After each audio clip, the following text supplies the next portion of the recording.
근데 김문수 후보도 후보가 되고 나니까 많이 달라지더라고요. 이 선거라는 게 참 좋은 게요. 사람을 다르게 만듭니다.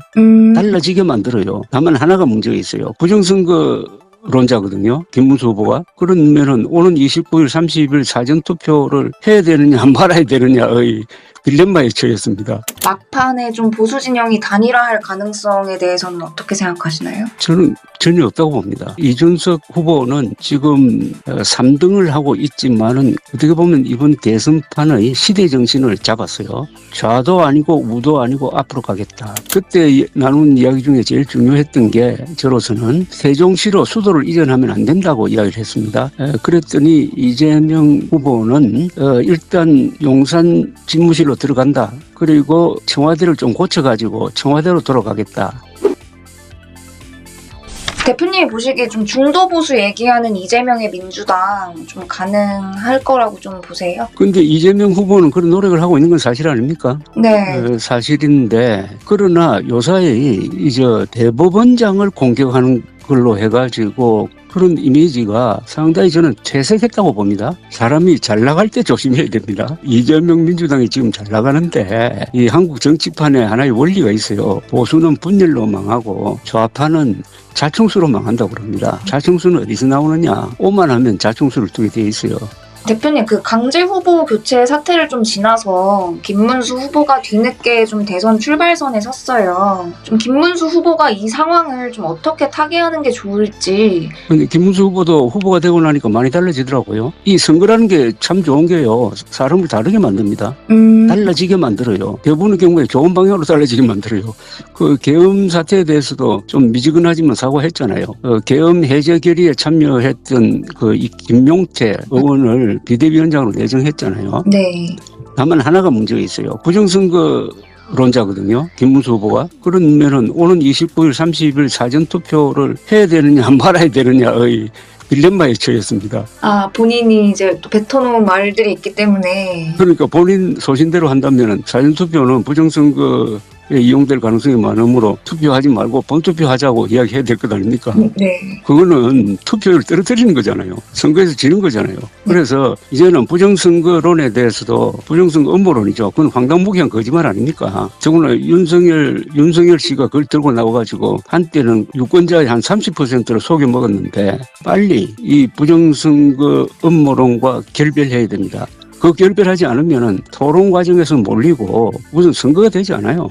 방금 말씀하셨던 것처럼 그 윤석열 전 대통령이 뭐 안 그래도 페이스북에 좀 김 후보를 지지하는 발언을 했어요. 아니 저는 이 전생에 윤석열 씨는 이재명 후보와 무슨 인연이 있는지 기회 있을 때마다 이재명 후보를 돕는 역할을 해요. 그렇지 않습니까? 그런 글을 남기면은 김문수 후보는 내란 세력이다 이렇게 공격하는 소지를 주는 것 아닙니까? 그걸 보면은 김문수 후보가 윤석열 씨를 업고 인수봉을 오르는 것하고 마찬가지 아닙니까? 밟고 가라 그래야지. 나를 밟고. 그러니까 윤석열을 업고 갈 게 아니라 윤석열을 밟고 올라가도 지금 늦게 출발해가지고 상당한 차이의 2등을 하게 돼 있는 김문수 후보에게 짐을 지우는 것 아닙니까? 오늘날의 이재명 후보를 만든 사람이 결국은 윤석열 전 대통령의 무도한 비상계엄 그리고 한 4개월 동안 광장 세력과 어울려가지고 탄핵 반대하다가 시간을 다 놓쳐버린 것 아닙니까? 사실은 민주당은 4개월 전부터 준비를 했는데 국민의힘은 윤석열과의 관계를 정리하지 못해가지고 지금 30m 뒤에서 뛰고 있는 거하고 마찬가지 아닙니까? 윤석열과의 관계를 정리하지 못하면은 이번 선거판은 이재명 후보 페이스대로 내란 정치 그 프레임으로 가는 것 아닙니까? 막판에 좀 보수 진영이 단일화할 가능성에 대해서는 어떻게 생각하시나요? 저는 전혀 없다고 봅니다. 이준석 후보는 지금 3등을 하고 있지만은 어떻게 보면 이번 대선판의 시대 정신을 잡았어요. 좌도 아니고 우도 아니고 앞으로 가겠다. 그러면서 이재명, 김문수 두 사람 다 파퓰리즘 공약을 하고 있다. 그러나 나는 과학 기술을 중심으로 해가지고 미래를 향한 청년을 향한 정치를 하겠다면서 지금 아주 다른 지금 이야기를 하고 있어요. 저는 어떻게 보면 60년에 미국의 케네디 생각이 납니다. 나이도 비슷한데 어제죠 아마 청계천에서 출정식 연설을 했는데 아주 감동적인 연설을 했습니다. 작은 벽돌이지만 이 벽돌이 하나하나 쌓이면은 국민들을 감동시킬 수 있다고 생각합니다. 그리고 언론이 지금 3파전으로 보도를 하고 있습니다. 그럼 상당히 유리해요.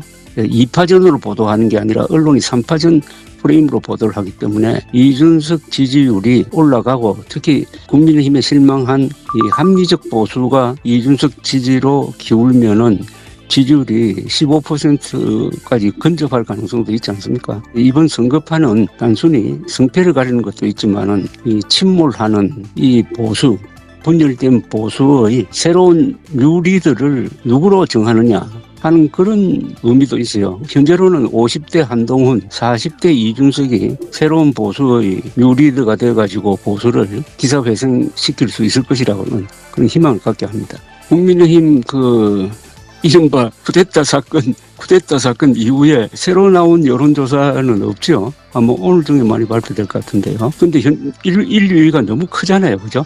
이렇게 큰 지지율 격차가 뒤집어진 적이 없습니다. 국회의원 선거에서는 기적이 있어요. 그러나 대통령 선거에서는 3천만 명 이상이 참여하잖아요. 그러니까 기적은 나는 없다고 봅니다. 기적은 없는데 다만 이렇게 되면 보통은 이제 2등 하는 사람이 좀 격차를 좁히는 수는 있어요. 어느 정도까지 격차를 좁히느냐에 따라서 이게 선전을 했느냐 아니면 참패를 했느냐 이렇게 될 건 아니겠어요. 그것이 이제 관전의 이제 포인트고 가장 중요한 것은 국민들이 이준석 후보를 어떻게 평가하느냐 여기에 있다고 보고 그다음에 이재명 후보에 대한 반감도 많고 공포심도 많아요.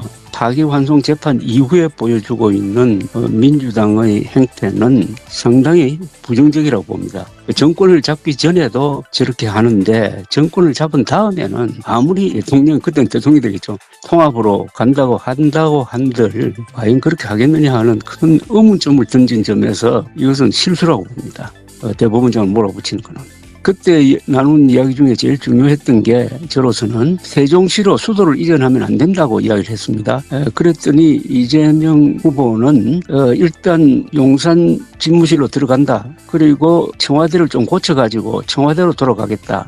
청와대에서 일을 하면서 세종시로 수도 이전을 추진하는데 아마도 개헌을 해야 된다는 문제 그리고 반발 여론이 생길 것이고 그게 너무 에너지를 소비하면은 민생 살리는 것은 못한다 뭐 이런 취지의 이야기를 했습니다. 그런데 어제 보니까 정책에 세종시로의 수도 이전이 들어있더라고요. 그러나 거기에 전력 추구하지는 않을 것 같아요. 국민의힘이나 개혁신당이나 민주당이 사실상 이 수도 이전을 추진하고 있다고요. 세종시로. 쉽게 말하면 대한민국이 가장 빨리 망하려면은 저 충청도 내륙으로 수도를 옮기는 겁니다. 우리 역사상 우리나라에서는 이 수도 이전을 추진하면은 끝이 안 좋아요. 특히 남쪽으로 충청도표를 얻기 위해서 수도 이전을 추진을 하는데 그렇게 되면은 지금 남북한 대결에서 굉장히 문제가 생깁니다. 남북한 대결은 민족사의 정통성을 놓고 다투는 타협이 불가능한 권력 투쟁인데 평양의 정통성이 있느냐